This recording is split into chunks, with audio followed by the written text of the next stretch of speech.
जय हिंद भाइयों। मैं आपका भाई सचिन फौजी पालन गांव से फौजी भाईचारा ग्रुप का सदस्य हूं। भाइयों, फिलहाल अभी एक मामला चल रहा है हरियाणा में बजाना गांव का। बजाना गांव जो कि सोनीपत में पड़ता है, गोवाना से 18-20 किलोमीटर दूर है। उस गांव में एक बहुत दिल दहलाने वाली घटना हुई है अभी, जिसमें एक आदमी ने अपनी पत्नी की और बेटी की, खुद की जो बेटी सगी बेटी, उसकी हत्या कर दी। ये अपने आप में बहुत बुरी खबर है भाई। एक कलयुग कांति लगा लो इसको। जहाँ एक पिताजी, जहाँ पे एक पिताजी अपनी बेटी की, खुद की बेटी की हत्या कर रहा है। और ये मामला क्या है सारा, वो सारी आपको बताएंगे। और फौजी भाईचारा ग्रुप की तरफ से क्या किया गया है वो भी आपको बताएंगे। एक परिवार है बजाना गांव में, जिसमें एक पति पत्नी थे और उनकी बेटी थी, 2 बेटी 1 बेटा। वो आदमी हर तरह के नशे करे है और उसने कुछ समय पहले अपनी पत्नी की, खुद की पत्नी की हत्या कर दी थी। और उससे वो बच गया था क्योंकि लोगों को पता नहीं चला था, और पता भी चला था तो उसके बच्चे हैं छोटे छोटे, उनको देख के लोगों ने ज्यादा कुछ पुलिस को बताया नहीं था कि भाई इसी ने अपनी पत्नी को मारा है।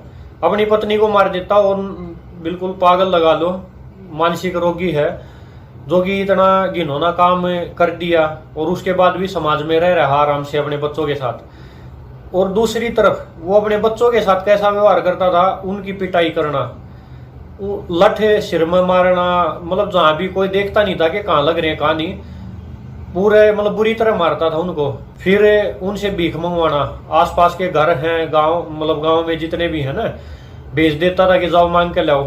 फिर जितने भी बच्चे मांग के लाते थे उसी से वो खाना, खुद का गुजारा करना, और जितना भी अगर बच गया तो बच्चों को दे देना, नहीं तो बच्चों को भी नहीं देता था। कई बार ऐसा हुआ कि बच्चे भूखे ही सोए हैं, खुद ही मांग के लाते थे, फिर भी खुद भूखा सोना पड़ता था।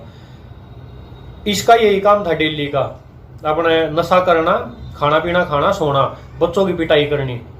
तो अभी नशे में कुछ दिन पहले की बात है, उसकी बेटी थी जो एक, उसकी भी उसने हत्या कर दी। और हत्या कैसे करी है, बिल्कुल निर्मम तरीके से।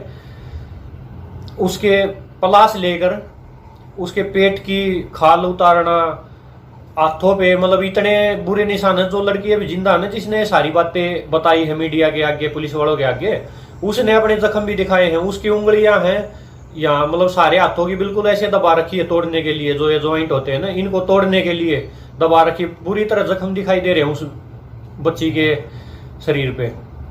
और एक खाल को ऐसे स्किन है जो, इसको खींचना, खींच के अलग उखाड़ना। ऐसे ही जो लड़की की हत्या की है ना, उसके साथ भी बुरी तरह पूरा प्रताड़ित करके उसको तब मारा है। भाई एक पिता के ये काम नहीं हो सकते। पता नहीं वो किस तरह का पिता है, किस तरह का पिता रहा होगा, जो अपने पैदा किए हुए बच्चों के साथ ऐसा करता है। उसको ऐसे आदमियों की समाज में कोई जरूरत नहीं है। ऐसों को सीधी फांसी दे देनी चाहिए, या चौराहे पे खड़ा करके गोली मार देनी चाहिए ऐसे पिताओं को। या कोई भी करे अपने बच्चों के साथ, या किसी के भी बच्चों के साथ जब ऐसा करते हैं तो उनको सीधा गोली मार दो, तभी इनके मन में थोड़ा डर बैठेगा, तभी ये थोड़ा ठीक रहेंगे। और जो बच्ची अभी बची है और उसका एक 6 साल का छोटा भाई है, वो मीडिया के आगे आ रहे थे, जब ये बात बता रहे थे ना, उनकी आंखों से आंसू नहीं रुक रहे थे।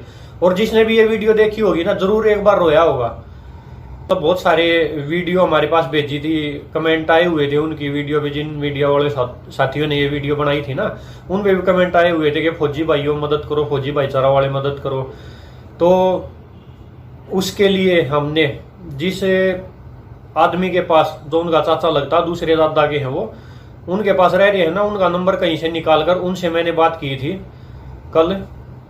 तो उन्होंने बताया, मैंने ये कहा था कि मगर भाई साहब, जो भी ये घटना हुई है बहुत गलत है, और ये जो बच्चे हैं अभी बेसहारा हैं, अनाथ हैं, क्योंकि इस महंगाई के जमाने में खुद के जन्म दिए हुए बच्चे भी पालने मुश्किल हो जाते हैं। दूसरों का भार पता नहीं कौन उठा पाएगा या नहीं उठा पाएगा। इसी के लिए हम सब भाई बहनों ने मिलकर जो ये ग्रुप बनाया हुआ फौजी भाईचारा के नाम से और महिला एकता संगठन के नाम से, हम सारे भाई बहन इसी के काम के लिए हैं। आपके ही भाई हैं, बेटे हैं, तो हमसे जितना हो पाएगा उन बच्चों की भी जरूर मदद करेंगे। उनके चाचा के आगे हमने प्रस्ताव रखा था कि भाई इनके लिए कोई भी किसी भी तरह की जरूरत है, राशन पानी की है, खाने ये पढ़ाई की है या कपड़े लत्ते जूतों की है, जो आधारभूत चीजें हैं उनकी मदद हम करने के लिए तैयार हैं, आपके साथ है। तो उन्होंने मना कर दिया था कि भाई अभी सोमवार तक का वेट करो। सोमवार को बजाना गांव में पंचायत होनी है, जिसमें उस बच्चों के भविष्य का फैसला लिया जाएगा कि क्या किया जाए इनके साथ। क्योंकि वो छोटे छोटे बच्चे हैं भाई, आज के दुनिया में इतना संघर्ष का टाइम है। जो बड़े हैं, जो 18-20 साल से ज्यादा उम्र के हैं ना, युवा या बड़े हैं, बुजुर्ग हैं, वही अपना गुजारा नहीं कर पा रहे, क्योंकि नौकरी है, रोजगार है, कहीं बचे नहीं। इस कोविड ने इतनी मतलब कमर तोड़ रखी है पूरे देश की। रोजगार है, नौकरी है, वो बचे नहीं। और वो छोटे बच्चे हैं, एक वो लड़की है शायद 14-15 साल की है, वो कहाँ जाएगी, क्या करेगी, कुछ समझ में नहीं आ रहा। इसी को देखते हुए हम उनका जिम्मा उठाने के लिए तैयार हैं और इसी के लिए फोन किया था। लेकिन पंचायत में जो भी फैसला आएगा वो सर माथे पर, और उम्मीद करते हैं भाई कि पंचायत में कुछ अच्छा ही फैसला आएगा, उन बच्चों के हक का फैसला आएगा। देखो भाई, इतनी छोटी ही उम्र में इतने बड़े बड़े दुख देख लिए उन्होंने। अब पूरी जिंदगी उनको ऐसे लगती होगी कि जीवन का मतलब अलग तरह का रूप देखा है।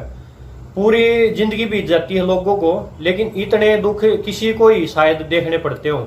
जो हमारी बहन है छोटी, वो बच्चा है, उनके आगे इतनी जो विपदा की घड़ी आई है, उसमें पूरे समाज को, सभी को एक साथ खड़ा होना चाहिए उनके साथ। और हम फौजी भाई हैं, फौजी भाईचारा ग्रुप के सदस्य, महिला एकता संगठन के हमारी बहनें, सारे भाई बहन हम मिलकर उन बच्चों के साथ खड़े हैं। उनका जिस तरह का भी जिम्मा हमसे लिया जाएगा, हम अपनी कोशिश करेंगे। और बाकी जो पंचायत करेगी, जो बजाना गांव के समझदार बुद्धिमान व्यक्ति हैं वो करेंगे, हम उनके फैसले के साथ हैं। लेकिन अगर हमें भी मौका दिया गया उनकी मदद करने के लिए, तो हम भी तैयार रहेंगे। बाकी ये वीडियो ज्यादा से ज्यादा शेयर करके सभी उन माता पिताओं तक, समाज के बुद्धिजीवी वर्ग तक, सभी व्यक्तियों तक पहुंचाना, ताकि इस तरह की जब भी संकट की घड़ी आए ना, तो ऐसे बच्चों के साथ, किसी के भी साथ आए, उनके साथ पूरे समाज को खड़ा होना पड़ेगा और होना चाहिए, जरूरी है।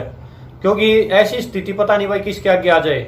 और मंदिर में या कहीं पे भी दान देने से बड़ा दान, सबसे दान यही है बड़ा, जब कोई ऐसा हो, बेसहारा हो, उसकी उस समय पर मदद की जाए ना, तो वो जो आशीर्वाद देते हैं वो भगवान के आशीर्वाद से कम नहीं होता। वो भगवान ही रहते हैं उनके अंदर, क्योंकि बताया गया है ना, हर इंसान के अंदर भगवान है। तो वो जो अंदर से मतलब दुआएं देंगे ना, वो भगवान क्या दिया हुआ आशीर्वाद ही सभी के लिए। और कहीं पे भी इस तरह के कोई बच्चे हैं, कोई पढ़ाई लिखाई में या किसी भी तरह खेल में आगे जाना चाहते हैं, लेकिन आर्थिक कमजोर हैं, तो हमसे जरूर संपर्क करें। हमारा यूट्यूब चैनल फौजी भाईचारा के नाम से, फौजी भाईचारा के नाम से फेसबुक पे पेज है, और हमारे नंबर है इन दोनों पे, पेज पे भी है और यूट्यूब चैनल पे भी हमारे पे। किसी भी टाइम 24 घंटे में किसी भी टाइम फोन करके संपर्क कर सकते हो। जो हमारे सामर्थ्य के हिसाब से होगा, जो हमारे सामर्थ्य में होगा, उस तरह की मदद हम जरूर करेंगे भाई। जय हिंद।